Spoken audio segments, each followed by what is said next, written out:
Welcome, everyone. I'm Stephanie Wiseman, Artistic Director and founder of the Marsh and founder of Marsh Stream.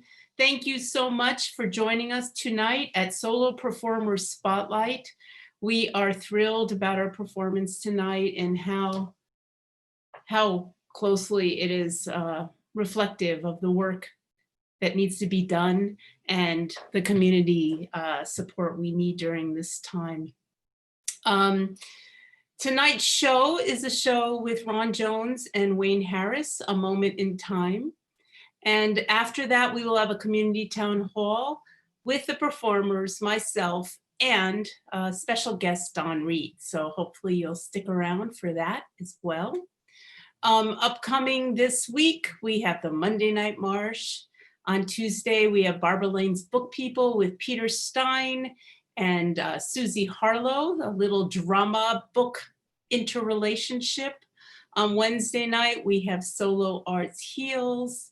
Thursday night, we have Stephanie's Marsh Stream with my guest, Irma Herrera. And then Friday, we have Bingo with Josh Kornblue. So thank you all for joining us tonight, and hopefully you will be seeing things coming up.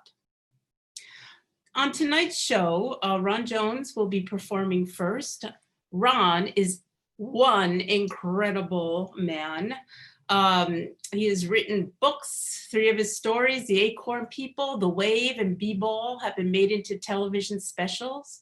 He's won Emmys, Golden Globes, and Peabodys. A book named Kids Called Crazy was nominated for a Pulitzer Prize. And Say Ray is the story of a disabled man abducted to Mexico. It was honored as the American Book of the Year. Ron recently is taken to stage. He developed his story, The Wave, as a musical with Marsh Youth Theater. And we're so glad that he will be performing tonight. Producer Brian, is it time for Ron to start? It is. Thank you.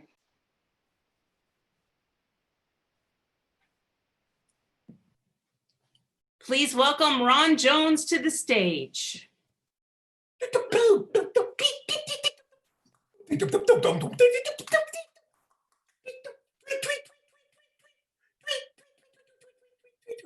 I got birds living in my backyard. I got birds living in my backyard. They love my backyard. They love to do loop-de-loops off those warm currents of air, lie on top of my roof and kick gravel on my head. They love to eat those pyracantha berries, get drunk and smash into my window, these birds. Well. Everything was copacetic. That means fine. Until one day my neighbor, Mr. Arthur P. Anderson, placed upon his deck a blue pool of water. The bluebirds thought it was their water. Every morning they lined up to go swimming with little blue goggles and little blue inner tubes to go swimming in their little blue pool of water.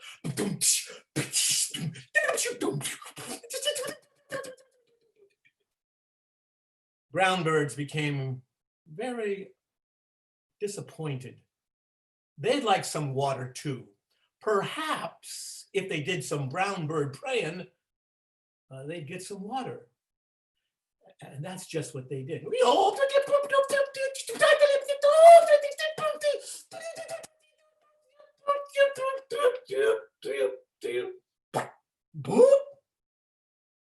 No water. Bluebirds became very arrogant and very superior, like bluebirds tend to get.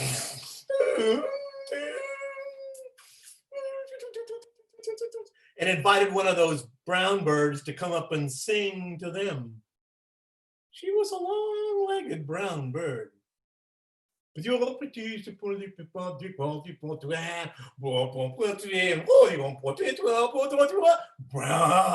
bluebirds became very excited. Hey, baby, take off those feathers. Brown birds became very alarmed. Brothers and sisters, they got the water. And now they have our women folk No, no, no, no, no, no. No more praying, brothers and sisters, but some flying and some shitting. And that's just what they did.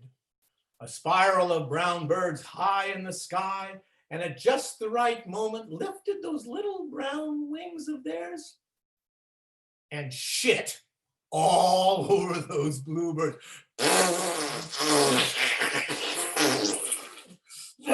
Bluebirds were really angry.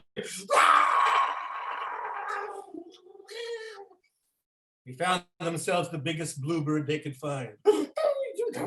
A mother of a bird. A fighter bird. A mean bird.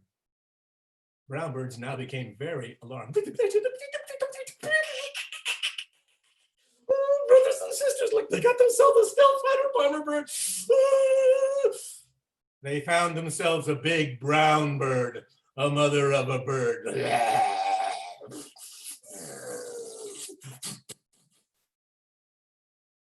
Now these two big birds, they could no longer sing. They could no longer fly. But they were placed high in the sky by their respective societies, where in the middle of the night they screeched at each other. Tweet, tweet, tweet, tweet. Lost their balance. Woo, woo, woo, woo, woo, woo. Fell to the earth. Woo, woo, woo. Beak first. Boom, boom, boom, boom. Feathers flying. Little brown bird. Brown birds and bluebirds got around. We're going to spend the rest of our lives, brothers and sisters, watching these fellows fall from these towers in the sky. Along comes a red bird, a woman bird, a poet bird. When the red, red robin comes, bobbing along, there'll be no more trouble when she starts singing that old sweet song. Wake up, you sleepy heads. Get up, get out of bed. Live, love, laugh, and be happy. But I said she was a poet bird. So she put those little feathers in the sky and she sang a song about freedom that the children had not heard before. Mother and child too tired to sleep. Freedom is the right to eat. Curbside saints are hearing voices. Freedom, the right to choices. Briefcase soldiers getting bolder. They too are going to get older. Child in the playground slowly swings. Freedom. Freedom is life's simplest things. So little brown birds and little bluebirds got together, don't you know, like Malcolm X said, and Gandhi made themselves a pool of water to go swimming in, to sing and dance together. But most important of all, they learned about freedom. Freedom from fear. Freedom from hate. Freedom for everybody, don't you know? Not just somebody.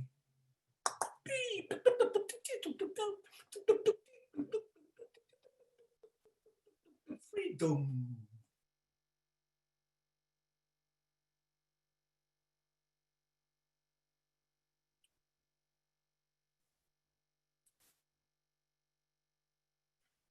Why do I feel like Billie Holiday today?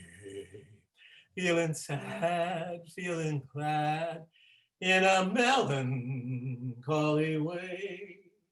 War in Afghanistan and our city streets. Babies dying, mama, mama, mama, mama, mama's crying. Big business making money in coffins, red, white, and blue. Feeling sad, don't know what to do. Freedom fighters, occupiers, take a stand, mamas. I understand. I see oppressors in the Taliban and our soldiers in our holy land. Blood red oil on my hands, blaming each other, lost in this promised land. Hope is the victim of our lies. Everybody's tweeting, tweet, tweet, tweeter, tweeter, pie. Thousands of channels to no reality. All about nature on my big screen TV, being mean to others. It's the game of survival, easy credit, just shop online. Donald chooses winners. Work will set you free. Get yourself a dinner, KKKFC. Ice is melting to porno screams with my PlayStation. Honey, I can kill dreams. Homeless in the park, the alleyway, your doorstep under a freeway, cardboard signs full of pain, someone's loved one standing in the rain. Plastic chairs, emergency room, fills up with grief, standing room, voice behind a glass wall. We'll see you soon. Don't you see, mister? Don't you see, mister? My baby, and my babies too. Preachers in their pulpits, tongues all ablaze, finding Bible quotes, strangers to haze, stone the homosexual, heretics to burn. One way is truth, only one way to turn. Women in their place, drive out the immigrant, build walls of fear, fire, brimstone. Heaven is for the selected few. Fundamental Christian, Islam, or Jew. The end is near, a second coming. Nothing to lose, no need to worry. Sky is glass, you can see it falling. Gates of pearl, Vestal virgins trilling.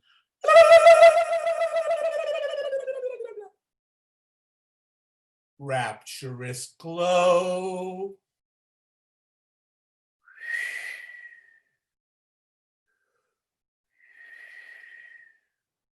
Trump starts war. Atomic ending.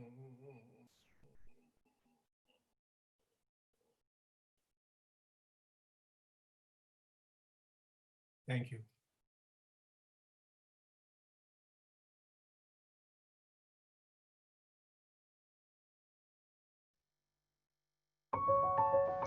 The one thing you don't do can often influence what you can do for years to come. When you don't vote, you help create a world that's the opposite of the one you want to live in and lose out on the opportunity to protect that future for generations to come. Hi, I'm Crystal Brooks, a graduate of Fisk University and the reigning Miss National Black College Alumni Hall of Fame. Today, perhaps more than ever in recent history, our vote has the power to make a lasting difference that will resonate today and tomorrow, not just for African Americans, but for all Americans who believe we are a nation formed to ensure and protect the rights and freedoms of all people. As young adults, we're busy trying to figure out our own lives, careers, and futures. We have a lot of pressures to deal with already. But as important as those things are, without different leaders who support the fulfillment of our dreams and our right to pursue them, everything we're working for and toward becomes just that, a dream. But your vote matters. Keep the dream alive. If you're 18 years of age or older, don't walk, run to register to vote. There's not a moment to waste with the very important midterm elections only months away. Visit nbcahof.org for more information on how you can make your voice heard this November. Do your part. Vote.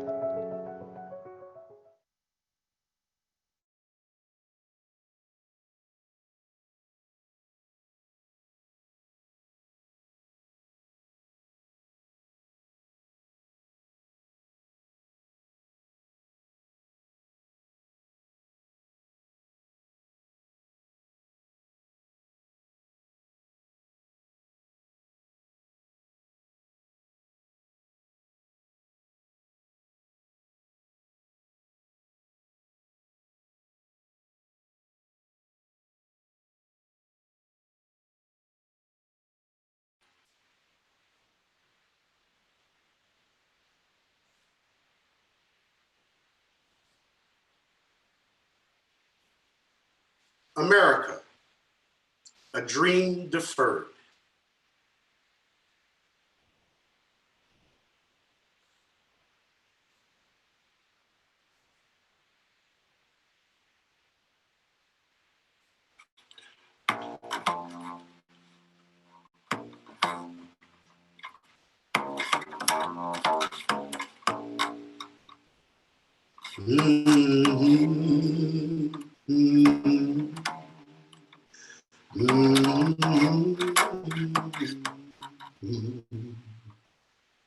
Sometimes I feel like a motherless child. Someone away from my home.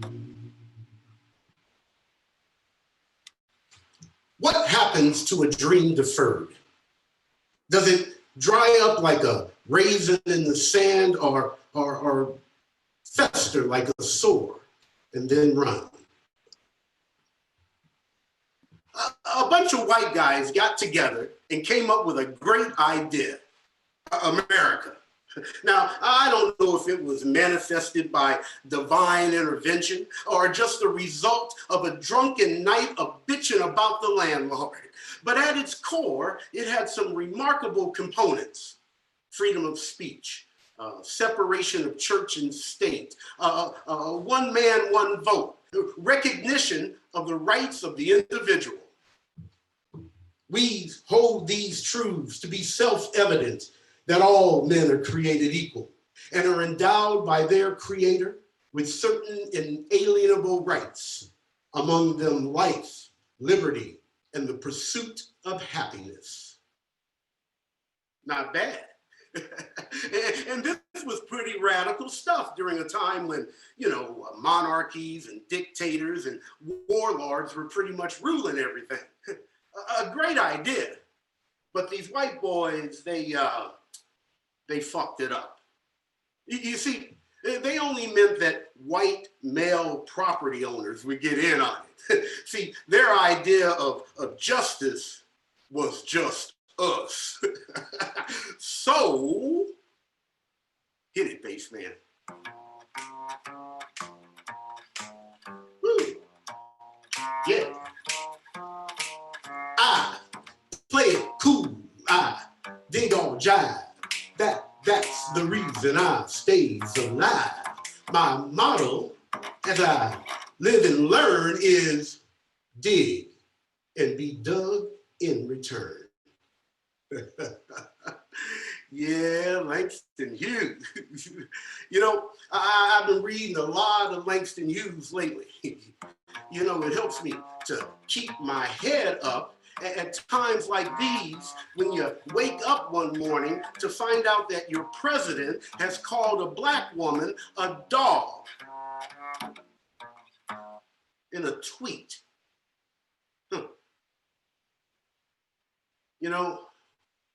Reading Langston has always reminded me that black folks have always had the strength to, keep on keeping on, make a way where there ain't no way. Ain't gonna let nobody turn me around, turn me around, turn me around. Shit. I tell you, black folks have been dealing with the fits and starts of America starting on day one, right up till this morning's latest tweets. Fits and starts, you know what I mean. Take America, for example. You start off with, good intentions, moving mankind forward and all, but somewhere along the way, you get sidetracked or stalled or just fucking greedy, and you wind up with a beautifully written Bill of Rights that counts Africans as 3/5 human. Article 1, Section 2 of the U.S. Constitution of 1787.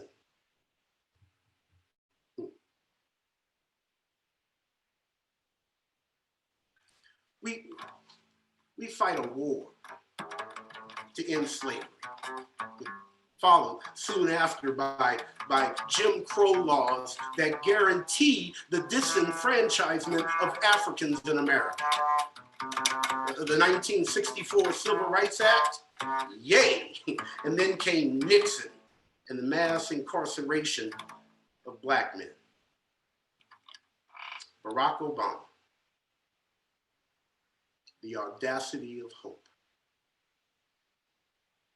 And now, I got a story for you.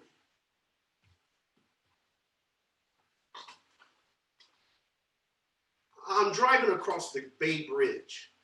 It's Wednesday morning. I'm driving in silence. I'm always listening to the radio. This is unusual for me. I mean, I'm always listening to talk radio, sports radio, 102.9, the soul of the Bay radio. But not this morning.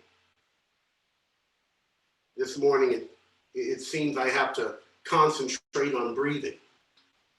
This heaviness in my stomach, this ball of sadness keeps impeding the normal mechanics of inhaling and exhaling. I pull up to the curb, and I sit there and I breathe in and I push the breath deep into my diaphragm. And then I let out a steady stream of air.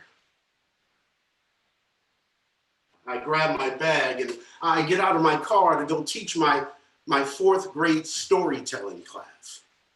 As I'm going up the stairs, I'm trying to concentrate now on my lesson plan and on breathing. But as soon as I walk into the room, I am immediately met by America.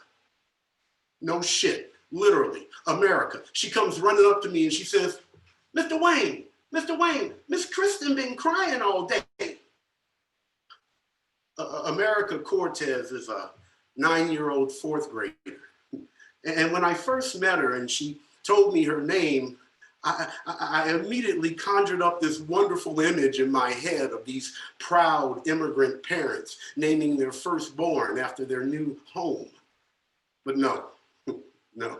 When I told her she had a cool name, she informed me that her father had named her after a professional soccer team in Mexico City. Now that's America for you. Mr. Wayne, everybody's sad and crying. Gustavo hit Jorge, and Trump is president. I look around the room, which is unusually quiet, and I say, how you doing, storytellers? And they tell me stories. They tell me stories about watching the election the night before with their families, seeing the worry in their eyes of their parents, kids not wanting to go to school this morning, afraid their families wouldn't be there when they got back. Dump is gonna build a wall. The students have been calling Trump dump ever since the candidate called undocumented immigrants criminals and rapists. Dump is going to build a wall, and ICE is down on Bryan Street taking people. They were afraid. Their stories were the stories of an immigrant community. Moscone Elementary School is located in the Mission District of San Francisco, predominantly Hispanic, and that community had been devastated by the results of Tuesday, November 8th, in ways that we will come to regret for many years to come. Later, Miss Kristen told me that the school had been a mess all day. Children crying, acting out, rumors amongst the students about family members being taken away. Kids thinking ICE was coming today.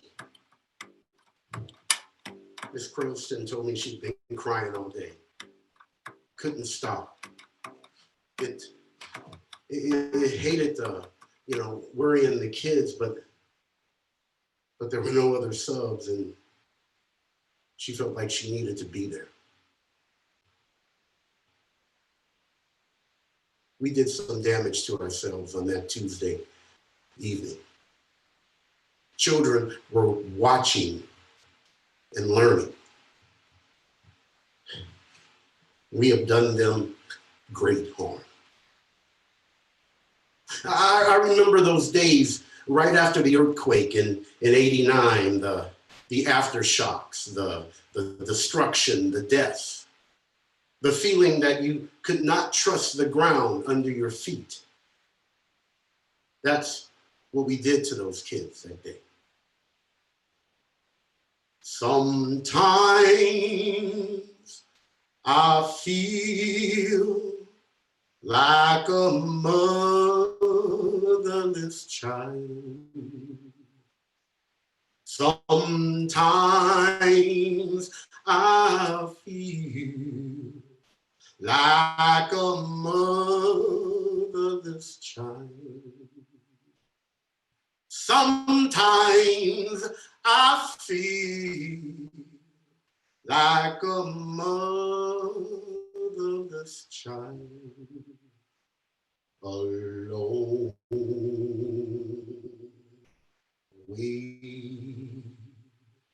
way from my home.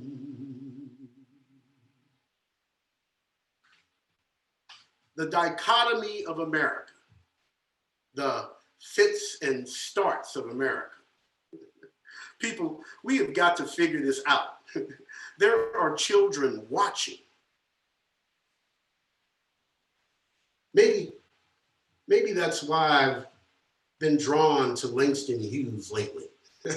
You know, the Prince of Harlem Renaissance, a Negro elite. The man who wrote about that Raisin in the Sun also wrote, "Sweet gals was a moaning, Sylvester's gonna die, and 100 pretty mamas bowed their heads to cry." Langston embodied a duality in a way that shed light on the world. America embodies a duality that reveals our dark underbelly. And it seems that the great poet still has quite a bit to say about the duality of America, the fits and starts of America. In 1935, Langston Hughes wrote a poem that could have been written, tweeted yesterday. In it, he reminds us that America never was a done deal. America is not historical. America is aspirational. Oddly enough, the title of the poem is "Let America Be America Again."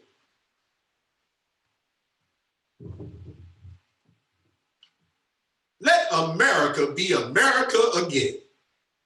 Let it be the dream it used to be. Let it be the pioneer on the plain, seeking a home where he himself is free. America never was America to me. Let America be the dream the dreamers dreamed. Let it be that great, strong land of love where never kings connive nor tyrants scheme, that any man be crushed by one from above. America never was America to me.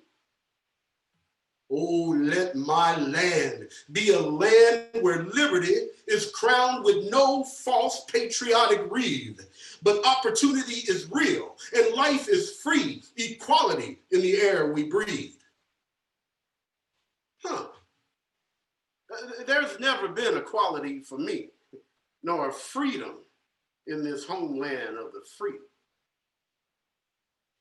Say, who are you that mumbles in the dark? And who are you that sheds a light over the stars? Who am I?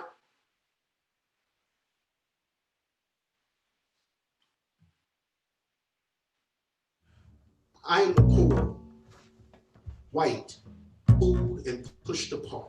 I am the Negro bearing slavery scars.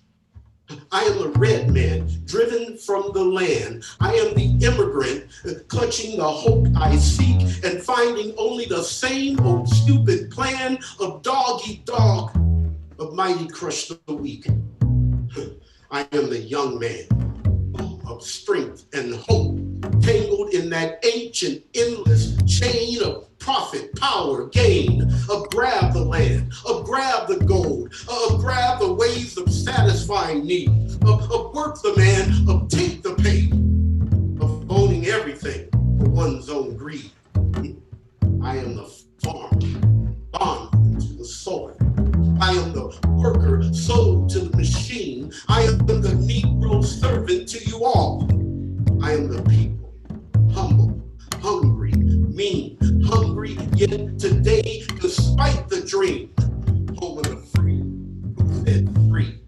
Surely not me, surely not the millions unreleased today, the millions who have nothing for our pay, for all the dreams we've dreamed and all the songs we've sung and all the hopes we've held and all the flags we've hung. Oh, let America be America again. The land that never has been yet must be the land where every man is free. Those who made America, whose sweat and blood, whose faith and pain, whose hand at the foundry, whose plow in the rain, must bring back our mighty dream again. Sure, call me any old ugly name you choose. The steel of freedom does not stain from those who live like leeches on the people's lives. We must take back our land again. America. Oh yes. I say it plain. America never was America to me. And yet I swear this oath, America will be.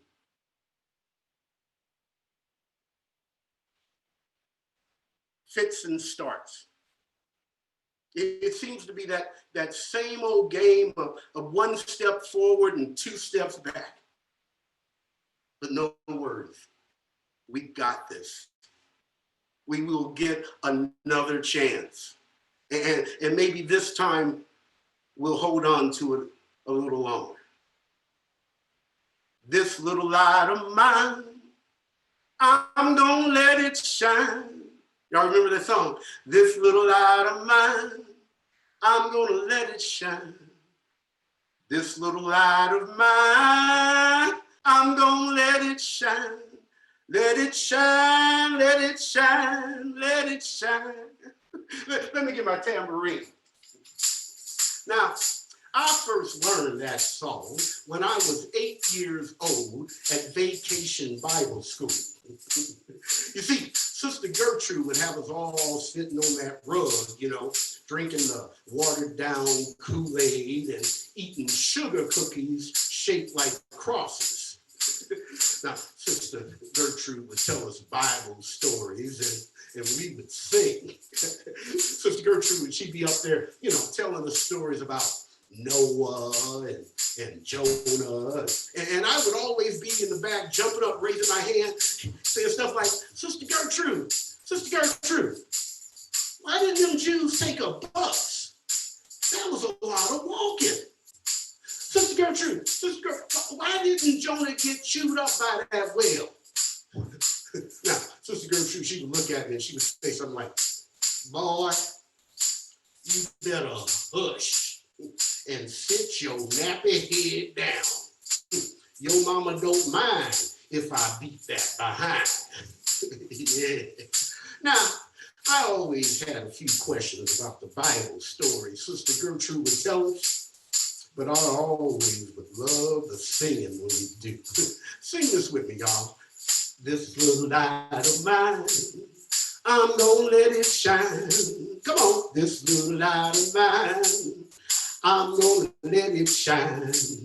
This little light of mine, I'm gonna let it shine, let it shine, let it shine, let it shine. Now I see some of y'all in the back wasn't doing this. I'm gonna give you one more chance. Here we go, y'all. This little light of mine, I'm gonna let it shine. This little light of mine, I'm gonna let it shine. This little light of mine, I'm gonna let it shine. Let it shine. Let it shine. Let it shine.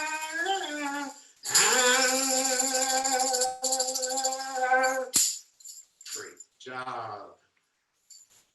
People, we have to take care of both Americas. We have to take care of America, that beautiful little girl with all of the future in her eyes. And we have to take care of America, that beautiful idea that can absolutely be the future of mankind. Learn not just to coexist, but to actually move forward together toward love. Now, I got a little extra bonus for you tonight. I have, for a short time only for our viewers here tonight, I have the answer to the question, why do we exist?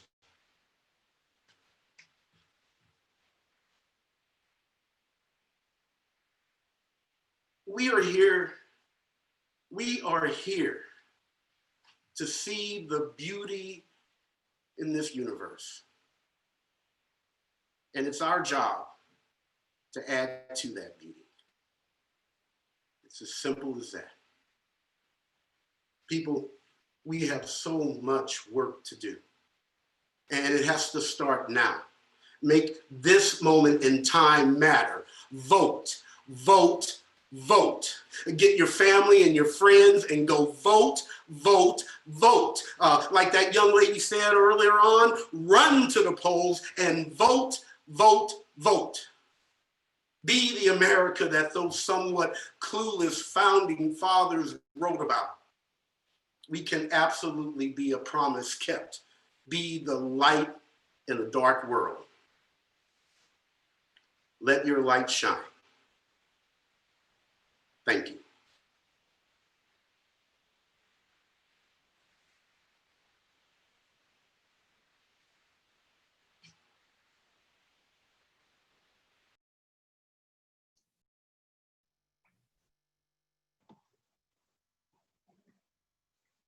Hey folks, I hope you're enjoying tonight's performances, and there's still more to come.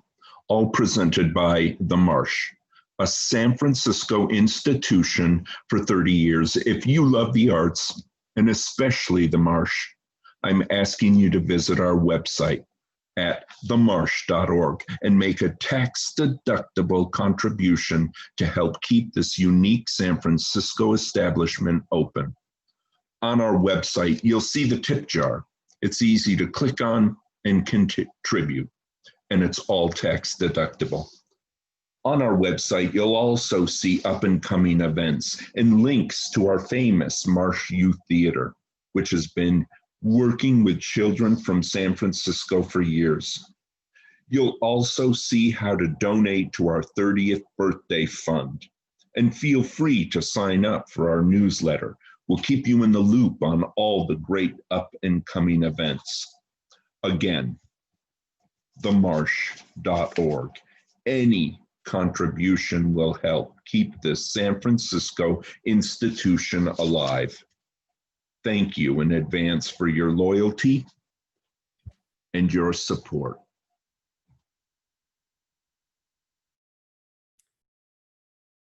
Thank you, everybody. Thank you, Ron Jones and Wayne Harris. That was incredible, so timely, so important.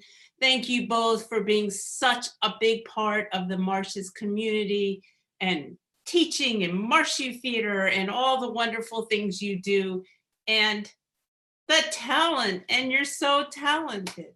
So thank you, Ron and Wayne, again and again. And now we're going to move towards our town hall Q&A.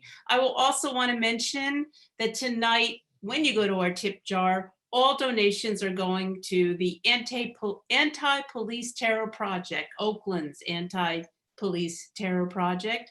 But any other time you want to donate to the Marsh, it will go to the Marsh and keep us going on and sustainable. We thank you all so much for your support and being here. So tonight we felt, because of the times, that we wanted to have our own version of a town hall to give our community voice and the people in our community voice. And we're going to be joined with Wayne Harris and Ron Jones, and also special guest Don Reed. And first, we're going to play Don's Facebook post, and then we'll move forward with our Q&A. Once again, thank you so much, and put your questions in that chat, and we'll be right back. Mr. Williamson, our wonderful producer, let's move forward with the Facebook post. Thank you. I held it in as long as I could. And I just want to say, please treat us better. I'm so thankful, I really am, that so many people who are not Black or brown are outraged. I'm so thankful for that. I can't tell you enough. We have to change this. I'm thinking about this. Standing in the living room when my father found out that Martin Luther King was murdered, assassinated. I mean, what? We gotta stop this. We really, really have to stop. Come on, we can do this. Please, and thank you. Thank you, Don Reed. So powerful. Thank you. Can I say a few words right now? Please, go forth. Okay. I thought about not posting that because I thought, some people might go, hey, Don's an actor. Maybe he's doing it for likes. Maybe he's doing it to get attention, whatever. Then I thought about my father being there and screaming and wailing on his knees in the living room. And I thought about my sons. I've got to post this. I've got to post this because there's got to be change and changes upon us. I want to start by asking just a couple of questions before I say a few things. And the first is, I want to ask listeners, if you're in a car at a stoplight and the police come up beside you or behind you, do you stop your conversation in the car? Do you stop your conversation in the car completely because the cops are near you? If you do that, tell me if you do this. Do you ever walk down the street to leave a business and you see a cop, not right at your car, but near your car parked? Do you keep walking to pretend to have another errand so you don't have to interact with the cops? Do you do any of these things? Do you put on your glasses when you go in the bank, not just to see, but to look more studious so you can be perceived as someone who is supposed to be there with a large check? These are the things that creep in your mind in a daily crushing manner of every day. Every day you're thinking about, there they are. Sometimes it's out of the corner of your eye. When the cops go by me, I don't just keep driving. I look at my rearview mirror 4, 5, 6 times. Did they U-turn? Are they coming back around? Got to think about stuff like that. And the reason why you have to think about things like that is because of what you saw, unfortunately, the other day when that officer pressed his knee into George Floyd's neck. That's what happened. That happened, and it was absolutely awful. And that's why this all has to change. But let me say this. I want to say that for certain the change is happening. Obama called it the other day. He said, you see that what's happening in the streets? That's sea change. That's how big it is. It's actually happening now. When my father was wailing in the living room that day when Martin Luther King was assassinated, murdered, I saw German shepherds. I saw water hoses, fire hoses, and I saw Black people. But I did not see white people. I now see thousands upon thousands upon thousands upon thousands upon thousands of white people in the streets saying, enough is enough. That's the change. That's the pivotal moment. We, as Black people, can scream as the minority. We have screamed for a long time. Different organizations, people have stood at the Olympics with their fists proud in the air. People have marched, been beaten. People have gone super militant style. But the change happens and is actually happening because the privileged are saying no more. The good privileged people are saying this must stop. Gotta stop. And it is stopping. I want to say a couple more things before we start the Q&A. And then I think we'll be in a good flow. There's some things that you should say to your Black friends and associates, and some things you shouldn't say during this time. And I want to help you with that because I know it can be kind of like, well, what do I say? What do I not say? If you don't know someone very well at all from work, like you've been working with them for 3 years, you've said 2 words to them maybe ever, don't go up and go, are you okay? Are you okay? Are you okay, Jamal? Jamal, are you okay? That's not what people want to hear. Something along the lines, maybe more of, I see you, and I'm going to move in your behalf. I'm going to vote in your behalf. Just something as simple as that can get it through without the overly caring tone that can come off as condescending. Like, you all right? Are you going to be okay? No, we're not okay, but we're going to be because of the sea change. Someone wrote something to me, and if you wrote something like this, I think it could have impact. I want to read it word for word so you can get the idea of where I'm going. The person wrote to me, a white individual, not a close friend, but this is what they wrote to me. I just wanted to let you know that as an amazing Black human in my life, I have been holding space for you in my thoughts and actions. I want to ask you, are you okay? Because I'm sure you're not and shouldn't be. I don't need you to spend any emotional labor letting me know how you're doing, but just wanted you to know I'm thinking of you. Things as simple as that is what's going to be felt and heard. Moving a little bit further along, rioting. I, for one, would never riot. My sons wouldn't riot. However, you got to note where this pain is coming from. Some people are like, what good does it to get a flat screen TV and things of this nature? People grieve in different ways. And when they see lawlessness, like a murder before their eyes, they're going, there's no laws? Well, how about no laws? How about I kick this window open and take some stuff that's not even mine? That's where that comes from. It comes from that. It's almost like you've heard of retail therapy. Well, this is a rawer version of that. Well, I'll get some stuff. I'll take some stuff. Will I feel better? And I bet you if you follow those people home, maybe you didn't see them most. You saw them laughing and grabbing stuff. But if you saw them before or maybe after, if you watched them long enough, if you were able to, you would surely see them doubled over in tears as well. You would surely see them in pain. It's not just an action of like, what the hell? I don't care. It's from somewhere. Because you don't see African Americans just running down the street all the time taking things. It's after something this insane that pressure cooks them to that level. So be thoughtful and mindful of that. Some things you can actually do really quickly. Serena's husband His name is Alex Ohanian from Reddit. You can't do what he did.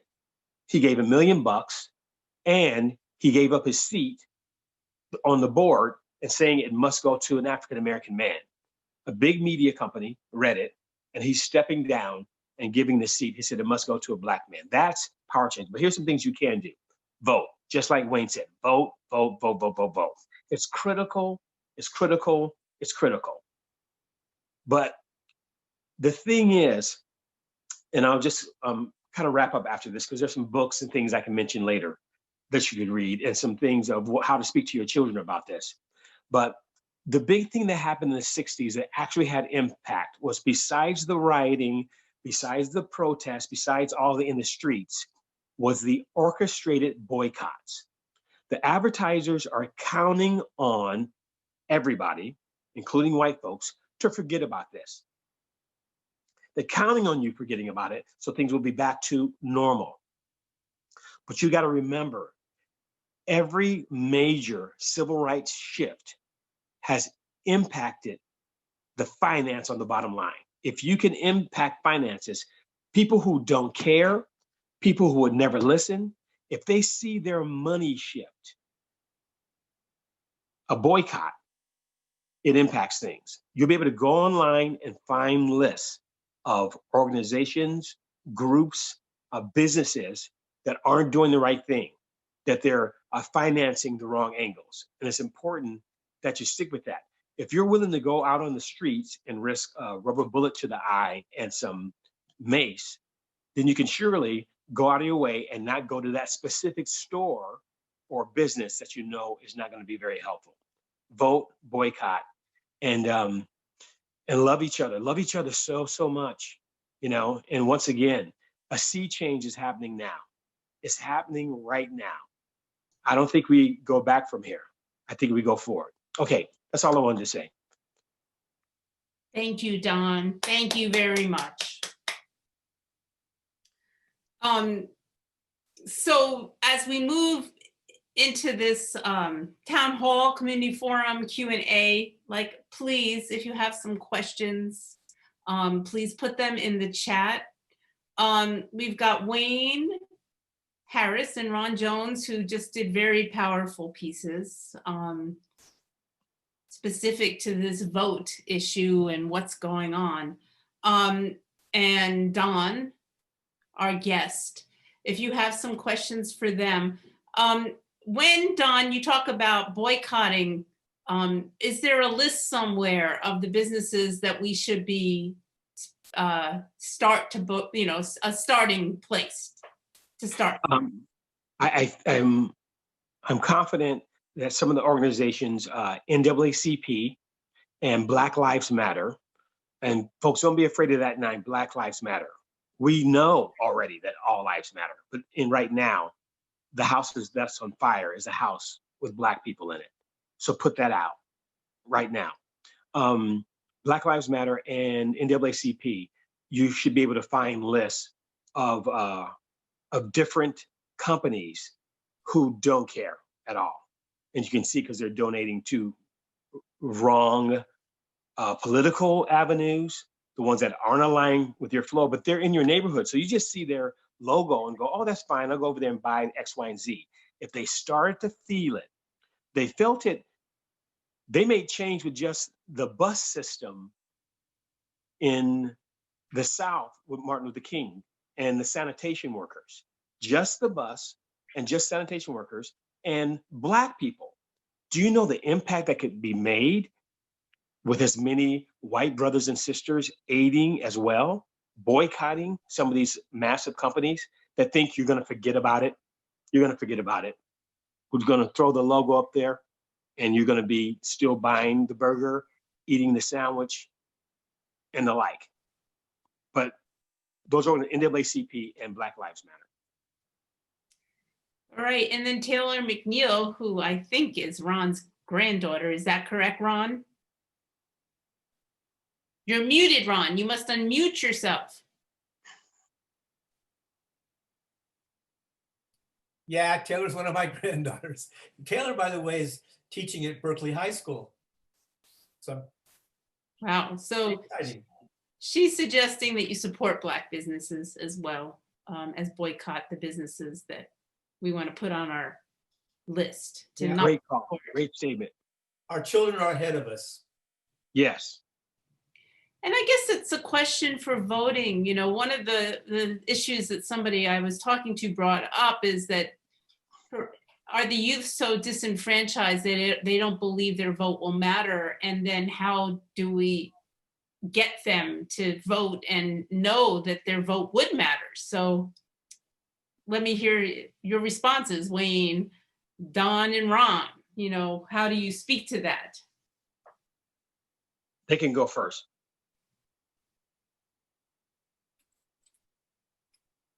Ron, you go first. Wayne, were you going to begin to say something? Wayne, you go first. I go first. Go ahead. About voting. Well, I was just thinking about the other day at our Marsh staff meeting when our poor beleaguered intern, Brianna, and folks, those of you that don't know, Brianna's a wonderful intern and she's just been amazingly helpful. Her problem is that she's young. And every time we have a question about what the young people think, poor Brianna has to respond as the face of young Black America. And of course, she's going through that even worse now. And she mentioned to us about, the meeting actually was on a Blackout Tuesday. And she mentioned to us that she was kind of over the fact that a bunch of her friends were being very trendy with the whole blackout idea. Everybody was blacking out and everybody. And so we're talking about that. And I told her about, because I'm old, as opposed to her being young, that I remember when Roots came out. I remember mid-70s, 76, 77, Roots came out. And it really was, for those of you who weren't around, in a huge moment in television and entertainment and in informing America about the Black experience. It really shed light on some things not only white folks weren't aware of, but Black folks weren't aware of. And I cannot tell you how many phone calls I had from friends who just wanted to say, I'm sorry. Huh. Wow. It had hit a note with them, and it really did affect America. But like America does, like we always seem to do, is that it got folded over into the American pop culture, and Roots became a caricature of itself. Everything about it became commercialized. That's what America can do to a moment. And speaking to your point, Don, we have to be careful that we don't let this moment fold over into pop, into it being a trend to reach out to your Black brothers and sisters, that it is in fact an opportunity for a sea change. And I understand if our young people are somewhat suspect. We haven't shown them much more. After Sandy Hook, I thought something would change. 22 8-year-olds killed, and nothing concrete changed, because it gets folded over into our American pop culture, and we give it lip service, and then we move on to the next shiny thing. We really need to be careful here. We need to show our young people that this can be real, and then they need to do their part as well. Yes.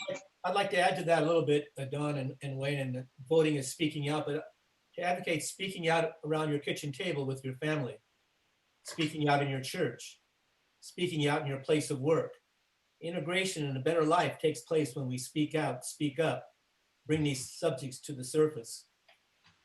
It's not just voting, it's all day long, every day.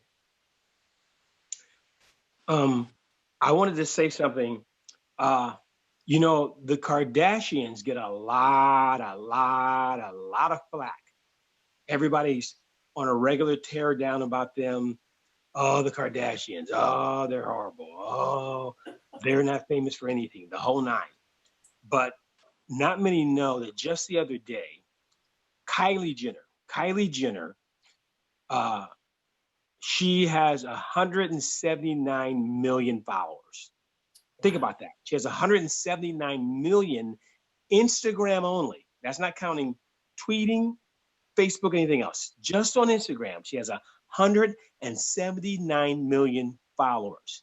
And she listed the cities that were having presidential primaries and reminding them to vote. So this person, remember and think about who's around you that can help and stop tearing people down.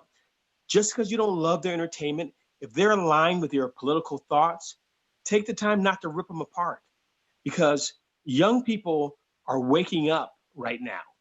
My sons and their friends organized their own march in Woodland Hills, California, in this park. It's only 30 of them, but they did their own part. Nobody told them. I didn't tell them, you know, I was there when Martin Luther King, I didn't say a word. That's what they're doing. So there's a movement happening that we're going to see. So I don't think we're going to be, I really am so hopeful. I don't think we're going to be marginalized in this feeling of, oh, the young people that didn't come out and vote. If you've got Kylie Jenner with 179 million followers reminding people to vote, I think something shiny is about to happen.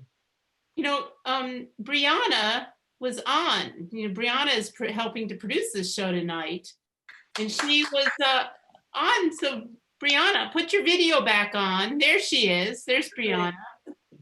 I love that name. And not, I wonder why, Ron. Thank you. So Brianna, do you have, I know this is, you're probably not going to be happy with me at the next staff meeting, but you have anything to, you want to say something? You don't have to, no pressure. I mean, yeah, Wayne touched it. Hold on, let me close.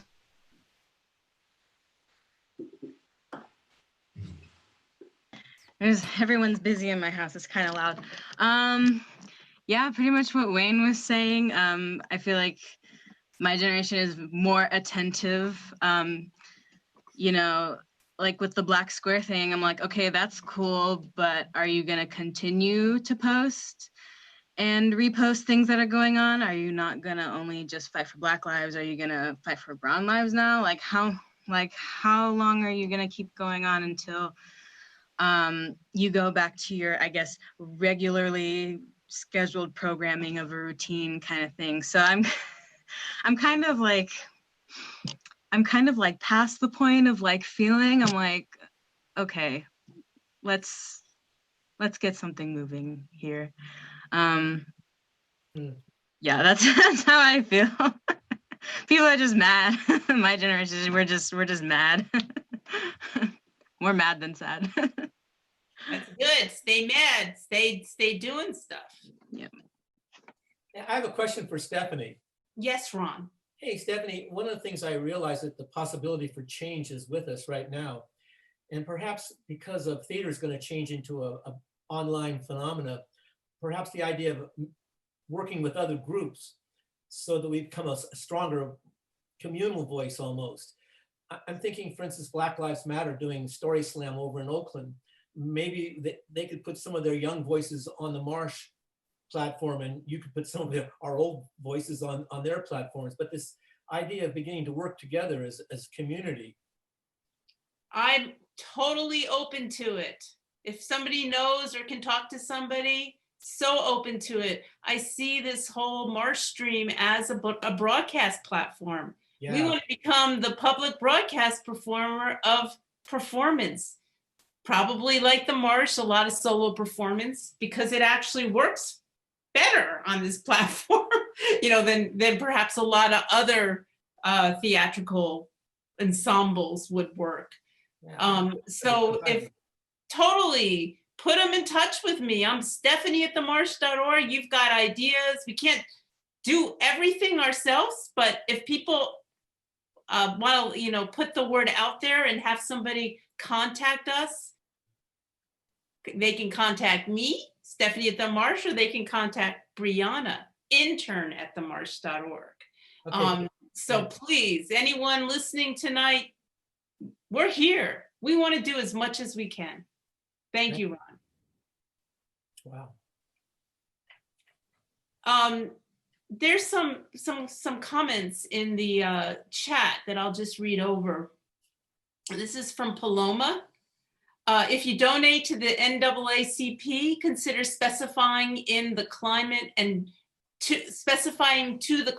and environmental justice program. Jackie Patterson is a visionary leader who is one of the most creative and compassionate social innovators I have met in my life. And Paloma is pretty darn innovative too, so that's a good call out. Also, Wendy said, start by boycotting companies that contributed to the campaigns of the members of Congress who voted against the anti-lynching bill that otherwise was majority bipartisan. Ted Yoho of Florida, Louis Gomert of Texas, Thomas Massey of Kentucky, Rand Paul of Kentucky. If you want to know more about this issue, watch the powerful CNN coverage from yesterday's speeches by Kamala Harris and Cory Booker. All right. Cool. And then just one more from Carol Steele. I'm currently sheltering in place in Minneapolis and living in a communal living situation with a woman in her 40s that is very cynical. I'm saying that this time historically feels really different to me, and I feel a real change coming. She's telling me that she doesn't feel hopeful and she feels cynical, and I'm saying that I feel hopeful. Yes, Carol. All right. She is Korean and I'm Korean. She is Korean with a Korean Afro-Cuban daughter. I do feel hopeful right now. I feel like this is different than the other times that I've lived through. And she asked the question, does this feel different to any of you? So if anybody wants to speak up about that, speak it in the chat, wave your hand. Brianna, our wonderful producer, and Brian Williamson, our wonderful producer, can highlight you if your video is on. Yeah, yes, somebody yes. Ready? No, go Don. No, I think I spoke to it quite a bit. I think a lot of people feel like, are we going to go back to normal? Are we going to go back to normal? But I can imagine that many people came out, risked comfort and possible physical confrontation, and they're going to go, whatever, I'm not going to vote, whatever, I'm not going to take any more action. I can imagine it. It actually would make sense, because here's the thing. Someone could say, well, that's what we always do. That's what we always do. A catastrophe happens and then we go back to our normal thing. This has never, ever happened, ever. So you can't say that about this. You can't say that. And as Carol Steele mentioned, in a pandemic, people just felt they had to go out there and say something. So as we say, well, we always go back to the norm. We always go back to the norm. We've never had anything even close to this happen in civil rights history, ever, not even close, because of the numbers and because of the majority race coming out and saying it's a human race. We're not going to be standing for this. So before people hop very quickly to, we're going to go back to the norm, nothing's normal about how many people have been in the streets that are white in behalf of trying to help their Black brothers and sisters. And I think also lead to aiding our brown brothers and sisters and our transgender brothers and sisters. But go ahead. I'm worried that we're going to have this fix, and it's going to be a police fix, like the bumpers fixed with guns, instead of looking at racism as the fix we need, systemic racism. So it's a much bigger problem. It's healthcare, it's schooling, it's a place to live, those are the big issues. I hope they just don't get forgotten with some kind of police fix. Right, I agree. Yeah, they got to go very deep. They are quite recently been doing some studies on the fact that they wanted to look at the way that the way that African Americans, like the majority, have to live as a disease. And if you look at it from that root of access to health care, access to education, and what that does and racks upon the human body, if we start in those areas, as Ron mentioned, and go not so far downstream and start giving medication, but go upstream and start checking on the root of these systemic steps, we can impact some change. You're right, Ron. Yeah. Yeah.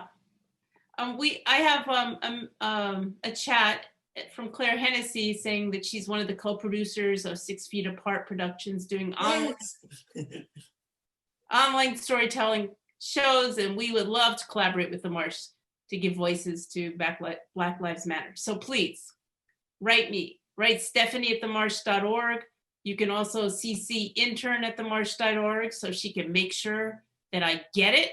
And we pay close attention to you, Claire Hennessy. Close attention. All right, is there anything else anybody would like to say? It's after 8:30 now, and I don't want to keep you too long. But if anybody wants to say something, here's your chance. Well, I just want to say, I want to thank Wayne particularly, and Tom, the director, and Brian, and everybody, and you, Stephanie, because you do allow us to have this voice and this place to speak from. I'm very grateful. And now I know that people are talking to you like Claire, so that our world will be bigger and stronger thanks to you. Thank you, Ron. Yeah? And I also would like to thank the Marsh staff. You know, folks are working really hard to present all of this program throughout the week, particularly Brian and Brianna tonight, but there's a small army of folks that keep all of this going, and we really appreciate that. And then also to Tom Andrews, our director for tonight. He's been very helpful with myself over the last 2 productions, and then working with Ron and I this time. Thank you again, Tom. It was great. Hey, Stephanie. Yes? I wanted to say, you know, a lot of what we're dealing with right now is an awakening. Now, some folks were already woke, but people are awakening. And I want to say that knowingly or unknowingly, you've been woke for a long time. What you program the Marsh is so genuinely and authentically diverse, it's insane. There's no regard for, well, and you can see, you can look at a year's time and you can go back over the multiple decades that you have been programming the Marsh, and it's a cross-section of planet Earth in terms of race, gender, everything. So I wanted to thank you for being a woke spot from the beginning of beginning, and aiding in the awakening of others. And Yes. I want to ask you one question, Stephanie. Is there a place we can? Is there a place that people can come to the Marsh website and see some things posted, like some videos, like how white parents can talk to their kids? There's videos, there's books like White Fragility, and some books that can aid people and videos that can help people. Is there a place that we can place that anywhere? Well, we don't have it, but we can. That's the thing. That's what's amazing about this and how quickly you can move. So if we can put together, basically, you're asking for a resource. What do you have a name for this resource thing? Does anybody have a name for it? Marsh. Hey, since it might cover multiple things over time, transgender issues, whatever issues, but right now the leading one being Black, Marsh resources, and that should be able to do it, and people can go there and find links and books and recommendations on what's happening now and then moving forward. All right, well, we'll work on it, won't we, Marsh staff here? We can work on it. Thank you, Don. And thank you for saying that about me and the vast support system I've had over these almost 31 years, you know, to be able to do this and to stay alive, kind of on the edge all the time, but to be able to keep doing it and to have a lot of freedom to do it because we're not sponsored by anyone. We can just keep doing what we want to do. We can be poor and quick and flexible. But just like my mama told me, you can marry, you can marry a rich person or a poor person. We wouldn't mind being richer.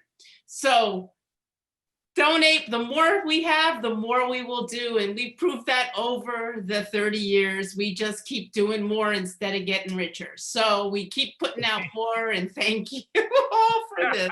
Wonderful. And there's some talk about reparations, and Brianna's going to put together an anti-racism resource guide. And let's see, this is wonderful. I'm so glad hopefully if you want us to do it, we can do it again. Thank you everyone that has worked so hard tonight to make these gorgeous performances, these political performances, our special guest, Don Reed, our producing manager, Brian Williamson, our intern and producer, Brianna, and Tom Andrews, and everybody here, Dot, Carol, everybody can see, Rena. These are the people that have their Paloma, Carol, Michelle. Wow. And we would unmute you all right now, but I don't know if you know this. If you want to like clap and yell or do whatever you want to do, Zoom has taken away our ability to unmute everybody. For some reason, they believe that makes us all more secure. I have no idea why.